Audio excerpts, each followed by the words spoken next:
بسم اللہ الرحمن الرحیم۔ السلام علیکم سامعین۔ کتاب ٹوٹی ہوئی سڑک، مصنف محمد جمیل اختر، آواز مجید احمد جئی، تاثرات اقبال خورشید۔ یہ تاثرات جئی آڈیو لائبریری کے تعاون سے آپ سماعت فرما رہے ہیں۔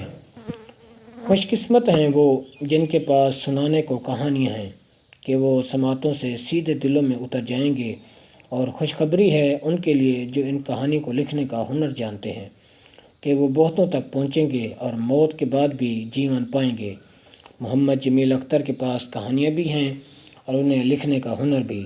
وہ سادہ پیرائے میں اختصار کے ساتھ حقیقی کرداروں کے المیے گوندھنے کا فن جانتا ہے، اور یہ ہنر ہر ایک کے پاس نہیں ہوتا۔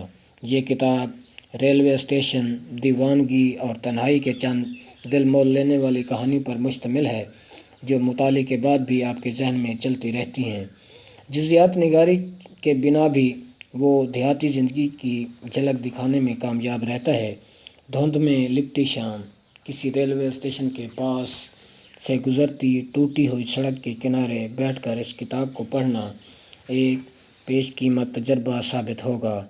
فکشن میں محمد جمیل اختر کا مستقبل تابناک ہے کہ اس کے پاس سنانے کو کہانیاں ہیں، اور خوش قسمت ہیں وہ جن کے پاس سنانے کو کہانیاں ہیں کہ وہ سماعتوں سے سیدھے دل میں اتر جائیں گے۔ اقبال خورشید۔ آواز مجید احمد جئی۔ جئی آڈیو لائبریری کے تعاون سے آپ سماعت فرما رہے تھے۔ اللہ حافظ۔